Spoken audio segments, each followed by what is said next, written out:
باہر سے اوورسیز پاکستان نے ریکارڈ ریمیٹنسز سب سے زیادہ. ہماری ٹیکس کلیکشن یعنی ملک کی جو آمدنی بڑھ رہی تھی لوگوں پہ خرچ کرنے کی وہ تاریخی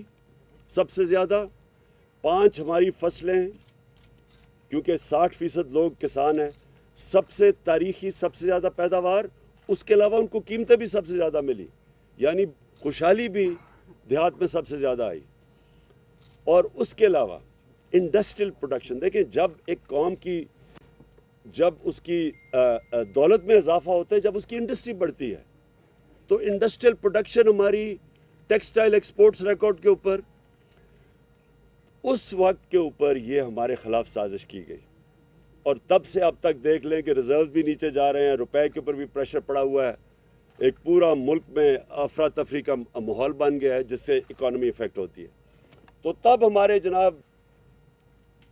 ہمارے جو ایلائز تھے ان کو بھی یاد آ گیا کہ حالات اچھے نہیں ہیں جی, حکومت سے وہ خوش نہیں ہیں. اور ہمارے یہ جو لوگ جنہوں نے ہمیں چھوڑا, یہ بھی انہوں نے بھی اکٹھے کرنے شروع کر دیے سندھ ہاؤس کے اندر. تو میں جو آج چاہتا ہوں کہ اب تو یہ واضح ہو گیا نا کہ جو میں کہہ رہا تھا وہ سچ ہے. اب نیشنل سیکیورٹی کونسل نے کنفرم کر دیا کہ جو میں نے میٹنگ کروائی تھی میری سربراہی میں, اس کے وہ ٹھیک اس کے منٹس تھے, یعنی اس میں جو انہوں نے کہا تھا کہ فوراً بیرونی مداخلت ہوئی ہے وہ ٹھیک ہوئی ہے. یہ بھی کنفرم ہو گیا. یہ بھی کنفرم ہو گیا کہ جب ہم نے ان سب کو بلایا تھا نیشنل سیکیورٹی کونسل کی میٹنگ کے بعد کہ پولیٹیکل ہیڈز آ کے ملے, ہمارے ایلائز آ کے ملے, کیونکہ مجھے پتا تھا کہ زیادہ تر لوگوں کو سمجھ نہیں ہے, انجانے میں سازش کا حصہ بنے ہوئے تھے. لیکن مجھے اتنا بھی پتا تھا کہ لندن میں بیٹھ کے اس نے پوری سازشیں کی بیرون ملک کے ساتھ, اور یہاں جو چھوٹا بھائی تھا وہ پوری طرح ملوث تھا اور زرداری پورا ملا ہوا تھا, کیونکہ وہ سازش باہر کی کبھی کامیاب ہو ہی نہیں سکتی جب تک آپ کو اندر میر جعفر اور میر صادق نہ ملیں. یہ ملے ہوئے تھے ساتھ. تو جب ہم نے جو پارلیمنٹ کی نیشنل سیکیورٹی کمیٹی کی میٹنگ بلائی تو انہوں نے بوائیکاٹ کر دیا, کیونکہ شہباز شریف کو پتا تھا کہ مراسلہ جینوئن ہے, کیونکہ یہ تو بڑی دیر سے ان سے ملاقاتیں کر رہے تھے. تو میں یہ آج چاہتا ہوں کہ سپریم کورٹ کو کہ آپ نے جس وجہ سے ڈپٹی اسپیکر قومی اسمبلی نے جو اس نے اس کو ایکسیپٹ نہیں کیا تھا ان کو, اور اس نے کہا تھا کہ مداخلت ہوئی ہے, اور اسے اپنے اوتھ کے اوپر سٹینڈ لیتے ہوئے ایڈجرن کی تھی میٹنگ اسمبلی کی. میں یہ چاہتا ہوں کہ سپریم کورٹ کو اب وہ کرنا چاہیے جو تب کرنا چاہیے تھا. تب ان کو کم از کم اگر اسپیکر یہ کہہ رہا ہے کہ میری اوتھ کی خلاف ورزی, یعنی میری اوتھ کہتی ہے کہ آپ خوددار پاکستان کی خودداری کے لیے سٹینڈ کرو گے, پاکستان کی سوورنٹی کے لیے سٹینڈ کرو گے, تو وہ دونوں متاثر ہوتی تھی اس سے. تو تب ان کو سپریم کورٹ کو اس کے اوپر انویسٹیگیشن کرنی چاہیے تھی بجائے اس کی رولنگ ہٹا دینی, کیونکہ جس چیز کے اوپر رولنگ انہوں نے ہٹائی ہے وہ تو انویسٹیگیٹ کی نہیں. اور اس لیے میں اب چاہتا ہوں کہ سپریم کورٹ کے اندر اوپن ہیئرنگ ہو اس کے اوپر. ہم کوئی کیمرہ ہیئرنگ نہیں مانگتے, ہم اوپن ہیئرنگ مانگتے ہیں, کیونکہ یہ اتنی بڑی واردات ہوئی ہے ایک ملک کی سوورنٹی کے خلاف, ہماری آزادی کے خلاف. یہ اتنی بڑی واردات کی گئی ہے جو کہ ان کی حکومت نے بھی اب ثابت کر دیا. تو اس کے اوپر اس لیے میں آج اپنے سپریم کورٹ کو کہتا ہوں کہ آپ کی اوپن اس کی ہیئرنگ کریں. اور میں اس لیے کہتا ہوں کہ اگر آپ نے یہ نہ کی, کوئی پاکستان کا پرائم منسٹر دھمکیوں کے سامنے کھڑا نہیں ہوگا, کوئی ہمارا پرائم منسٹر یہ نہیں ہوگا کہ اپنے ملک کی مفادات کے لیے بیرونی جب دباؤ آئے گا وہ ہاتھ کھڑے کر دے گا. جنرل مشرف نے ہاتھ کھڑے کر دیے تھے جب باہر سے دھمکی ملی تھی کہ ہماری جنگ میں شامل ہو. جنرل مشرف نے NRO دیا تھا جب کونڈالیزا رائس نے میٹنگ کی تھی اس کے ساتھ اور بے نظیر کو اکٹھا کیا تھا. NRO تب ہوا تھا. یہ بیرونی مداخلتیں تھی ساری جنہوں نے پاکستان نے بڑی بھاری اس کی قیمت ادا کی ہے. 80,000 لوگ مروائے, اپنے ملک کو تباہی, خودکش حملے ہو رہے ہیں چاروں طرف, قبائلی علاقہ اجڑ گیا, $100 ارب سے اوپر قوم کا ضائع ہو گیا, وہ ایک دھمکی کی وجہ سے. اور جب اکٹھا کیا کونڈولیزا رائس نے بے نظیر اور مشرف کو، تو NRO دیا، اس سے 4 گنا پاکستان کا قرضہ بڑھا۔ تو آج اگر اپنی ساورنٹی کے لیے ہمارے ادارے نہیں کھڑے ہوں گے، ہمارا سپریم کورٹ نہیں سٹینڈ لے گا، اس کے اوپر صحیح معنی میں انویسٹیگیشن نہیں کرے گا، تو ہمیشہ کے لیے پاکستان کے وزیر اعظم سربراہ دھمکیاں برداشت نہیں کریں گے، وہ اپنی کرسی بچانے کے لیے ہاتھ کھڑے کر دیں گے جیسے پہلے ہوتا رہا۔ تو میں دوسری چیز یہ چاہتا ہوں کہ جب سپریم کورٹ اس کو انویسٹیگیٹ کرے گی، تو یہ جب انویسٹیگیشن ہوگی تو پتہ چلے گا کہ جو سفارت خانے تھے، یہ بیرون ملک سفارت خانے، کون کون لوگ ادھر زیادہ جانا شروع ہو گئے، کون سے اپوزیشن لیڈر سے انہوں نے زیادہ ملاقاتیں کی، اور سفارت خانوں کا کیا کام تھا ان لوگوں کو بلانا جو وہ سمجھتے تھے کہ تحریک انصاف میں خوش نہیں ہیں، ان کو بلانا شروع کر دیا، جنہوں نے سب سے پہلے جو اپنے ضمیر بیچے اور جو لوٹا ہوئے، ان کو پہلے سے بنانا شروع کر دیا تھا سفارت خانوں میں۔ یہ انویسٹیگیٹ ہونا چاہیے، کیسے پہلے سے ہی میڈیا کے اندر باتیں شروع ہو گئیں، بڑے نامور صحافیوں نے پہلے سے لکھنا شروع ہو گیا کہ عمران خان کی حکومت کے خلاف سازش شروع ہو گئی۔ وہ مجھے بھی ساری خبریں مل رہی تھیں، ہمیں بھی یہ سارا پتہ چل رہا تھا جنوری سے، جب یہ ساری گیم شروع ہوئی تھی، ہمیں یہ ساری چیزیں پتہ چل رہی تھیں، کیونکہ ہمیں خبریں آ رہی تھیں کہ یہ کیسے کدھر لنڈن میں کون کون لوگوں سے ملاقاتیں کر رہا ہے جدھر سے یہ شروع ہوئی تھی گیم۔ تو میں آج اس لیے یہ کہنا چاہتا ہوں کہ ہماری جمہوریت، ہماری آزادی کے لیے آج یہ سب سے بڑا خطرہ بنا ہے، اور اگر ہمارے ادارے آج نہیں کھڑے ہوں گے اس قوم کی خودداری اور آزادی کے ساتھ، تو یہ تو غلاموں کی، کرپٹ لوگوں کی غلامی کے اندر ہمیں ہی نہیں، صرف ہمارے بچوں کا مستقبل خطرے میں۔ میں یہ دوسری چیزیں پوچھنا چاہتا ہوں آج کہ جب یہ لوگ انہوں نے اپنے ضمیر بیچے اور انہوں نے اپنے حلقوں سے غداری کی، انہوں نے ہماری جمہوریت سے غداری کی، میں یہ پوچھنا چاہتا ہوں کہ کیا یہ اتنی امپورٹنٹ چیز نہیں کہ الیکشن کمیشن اور سپریم کورٹ اس کو فوری طور پہ سنیں، ان کیسز کو ڈے ٹو ڈے بیسس پہ ان کے حل کریں؟ پنجاب اسمبلی میں جو ہوا ہے، اس سے زیادہ شرمناک چیز کیا ہو سکتی ہے؟ جس طرح وہ پولیس کو اندر بھیجے، ہماری بیچاری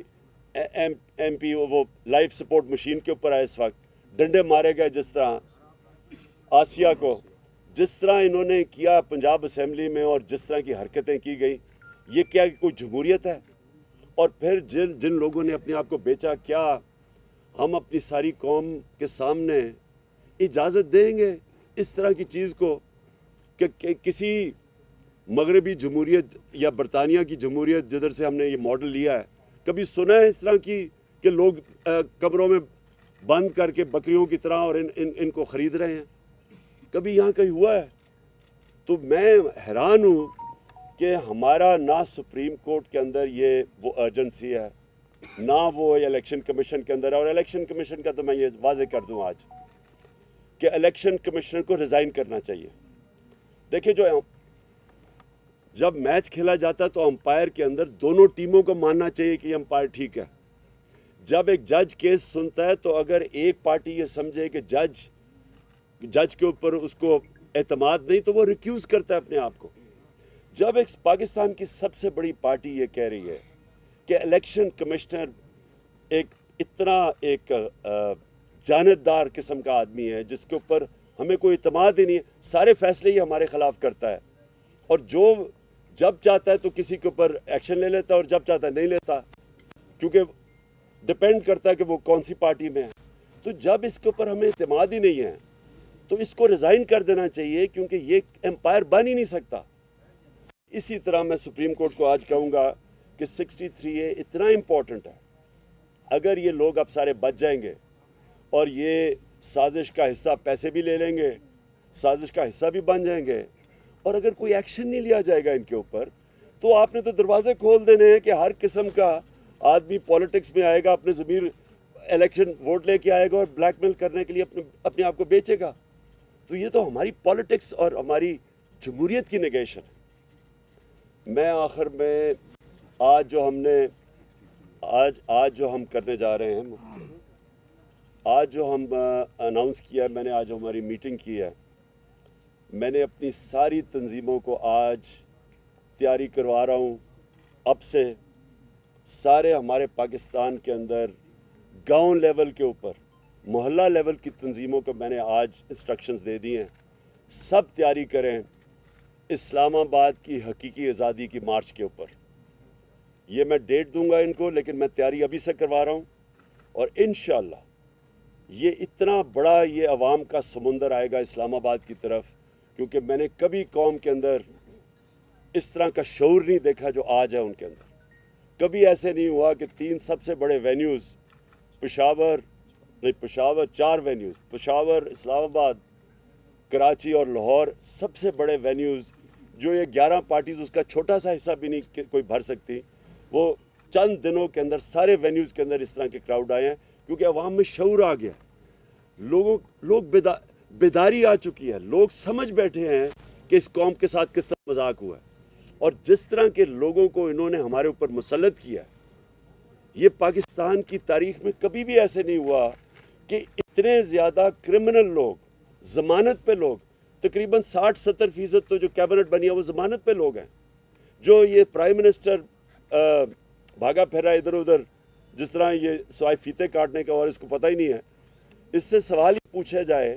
کہ 40 ارب روپے کے آپ کے اور بچوں نے کیسز کے جواب دینے ہیں، 40 ارب روپے ایف آئی اے میں اور نیب میں کیسز ہیں اس کے۔ کیسے ہو سکتا ہے کہ یہ اب بیٹھ کے ایف آئی اے کے اوپر پہلے تبدیلیاں کروائے گا؟ یہ کسی دنیا میں سنا ہے ایسا؟ یہ پہلے تبدیلیاں کرائے گا لوگوں کی، اپنے لوگ بٹھائے گا، پھر جس طرح ریکارڈ جلتے تھے وہاں ایل ڈی اے میں جو انہوں نے لوٹ مار کی تھی لاہور میں، اسی طرح وہ ریکارڈ کو ٹیمپر کریں گے۔ یہ کہیں دنیا میں نہیں ہوتا۔ اور یہ کیبنٹ ای سی ایل کے اوپر 60-70% لوگ ہیں، ای سی ایل پہ بھی ہے، ضمانت پہ بھی ہے، یہ کہاں دنیا میں ہوتا ہے؟ اور ویسے میں کہہ رہا ہوں کہ مجھے بھی ای سی ایل پہ ڈال دیں، کیونکہ میں ویسے ہی باہر نہیں جانا چاہتا، لیکن ان کو اتنا خوف نہیں ہوتا، اس لیے کہ پیسے باہر پڑے ہیں، جائیدادیں باہر پڑی ہیں، پاکستان کو لوٹتے ہیں، پیسہ جب اربوں روپے کا بنتا ہے تو وہ بستر کے نیچے نہیں آتا، اس لیے اس کو باہر بھیجنا پڑتا ہے، دگنا نقصان کرواتے ہیں۔ تو میں نے اپنی ساری پارٹی کو آج کہہ دیا کہ ہماری موومنٹ شروع ہو جائے، ہر گاؤں محلے میں اپنی تنظیموں کو میں نے آج میسج پہنچا دیا، اپنے سارے MNAs MPAs کو بتا دیا کہ اپنے لوگوں کو تیار کریں، اور میں انشاءاللہ کال دوں گا اسلام آباد کی حقیقی آزادی کی بات۔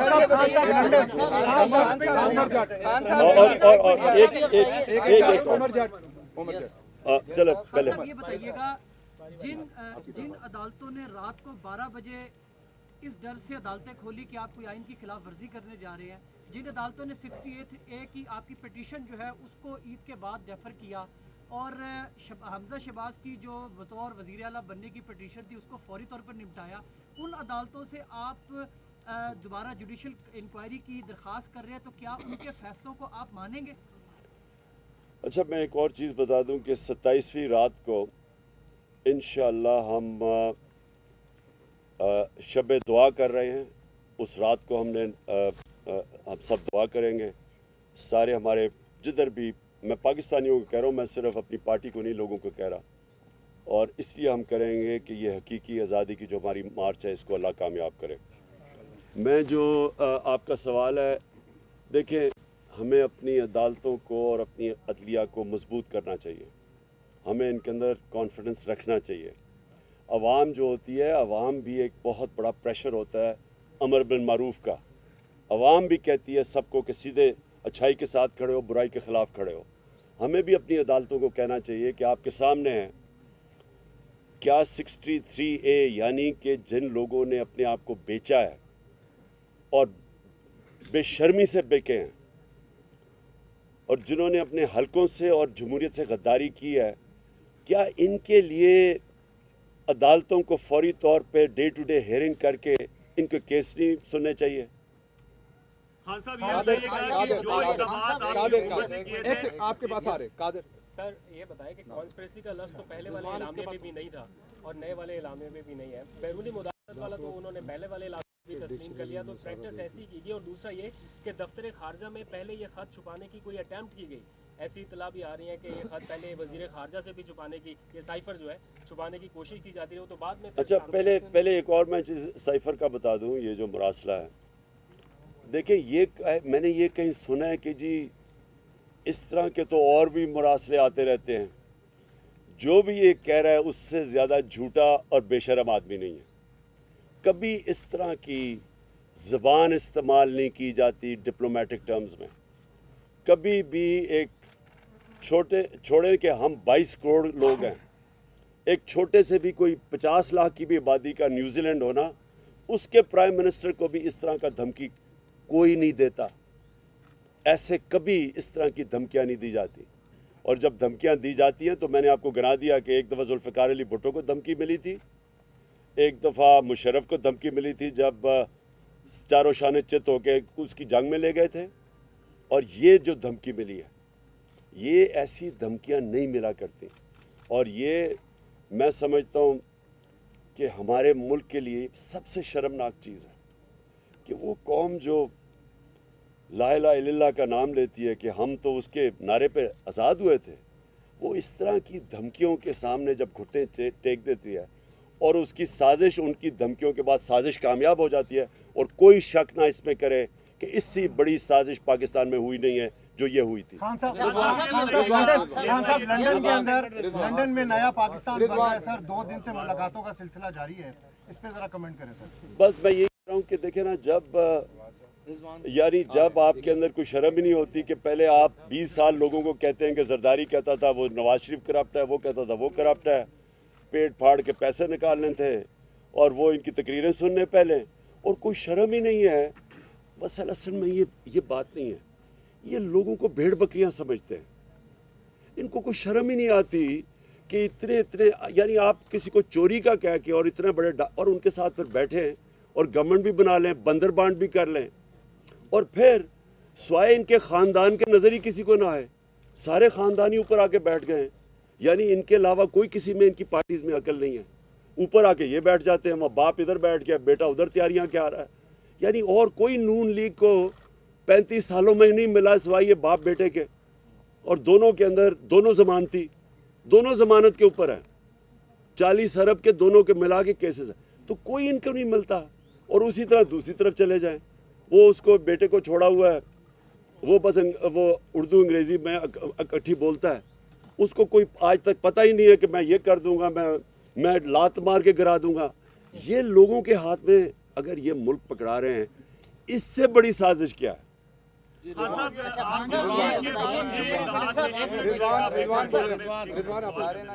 آپ کی حکومت کے بہت سارے ایسے اقدامات تھے جو موجودہ حکومت ریورس کرنے جا رہی ہے, اس میں اوورسیز پاکستانیوں کا ووٹ, EVM مشین. اب جب حکومت میں وہ بیٹھے ہیں, ان کے پاس پارلیمنٹ میں قانون سازی کا بھی اختیار ہے, پھر آگے یہ بھی کہا جا رہا ہے کہ شاید کچھ سیٹوں پر وہ ضمنی الیکشنز کر کے وہ اس طرح کے بھی چیزیں کریں, تو اس ساری صورتحال میں آپ کا رائے عمل کیا ہوگا کہ وہ ایسے اقدامات جو آپ کی حکومت نے کیے تھے ان کو ریورس نہ کیا جائے؟ سر